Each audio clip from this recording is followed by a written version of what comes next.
Hi friends, welcome to our channel. நீங்க நம்ம சேனல்ல ரொம்பவே சூப்பரான மைசூர் போண்டா எப்படி செய்யலாம்னு பார்க்கலாம்.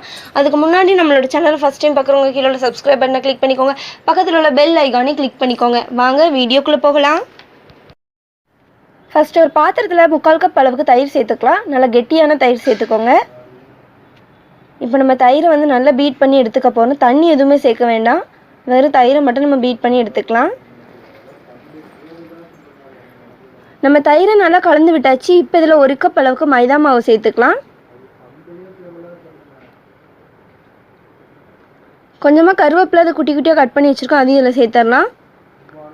1 ஸ்பூன் ஜீரகம் சேர்க்கறதுக்கு முன்னாடி கையில் இந்த மாதிரி சேர்த்துட்டு நல்லா மேஷ் பண்ணி இப்படி சேர்க்கறதுனால ஜீரக வாசம் வந்து மாவில் நல்லா இறங்கி வரும். அதனால தான் நம்ம இப்படி செய்கிறோம். ஒரு சின்ன துண்டு இஞ்சி அதை தோல் நீக்கிட்டு நல்லா துருவி வச்சுருக்கோம், அதையும் இதில் சேர்த்துக்கலாம். 2 பச்சை மிளகாய் நல்லா குட்டி குட்டியாக கட் பண்ணதை அதையும் சேர்த்துடலாம். உப்பு தேவையான அளவு அதையும் சேர்த்து நல்லா கலந்து விட போகிறோம். நம்ம இதில் வந்து எக்ஸ்ட்ரா தண்ணி எதுவுமே சேர்க்க வேண்டாம், தயிரே போதுமான அளவாக இருக்கும்.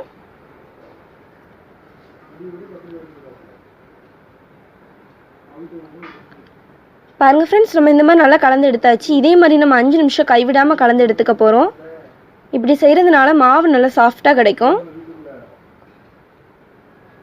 நம்ம 5 நிமிஷம் போல் நல்லா கலந்து எடுத்தாச்சு. இப்போ இதை ஒரு மூடி போட்டு மூடி வைக்கலாம். 10 நிமிஷம் இது அப்படியே இருக்கட்டும். 10 நிமிஷம் ஆயிடுச்சு, ஓப்பன் பண்ணி பார்க்கலாம். நம்மளோட மாவு சூப்பராக ரெடி ஆயிருக்கு. இப்போ இதை ஃப்ரை பண்ணி எடுத்துக்க போகிறோம். போண்டாவை ஃப்ரை பண்ணுறதுக்கு ஒரு பாத்திரத்தில் எண்ணெய் சேர்த்துக்கோங்க. எண்ணெய் நல்லா சூடாகட்டும்.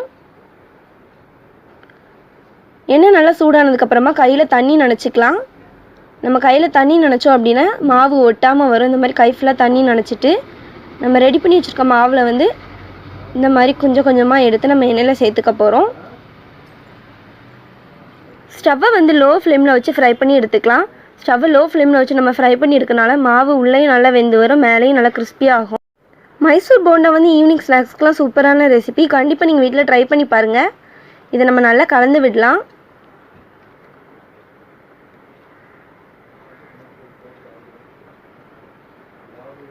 பாருங்கள் ஃப்ரெண்ட்ஸ், நம்மளோட போண்டா சூப்பரான கலரில் ரெடி ஆகிடுச்சு. இப்போ இதை எடுத்து வெளியே வைக்கலாம். இதே மாதிரி எல்லாமே ரெடி பண்ணி எடுத்துக்கலாம். பார்க்கவே சூப்பராக இருக்குது.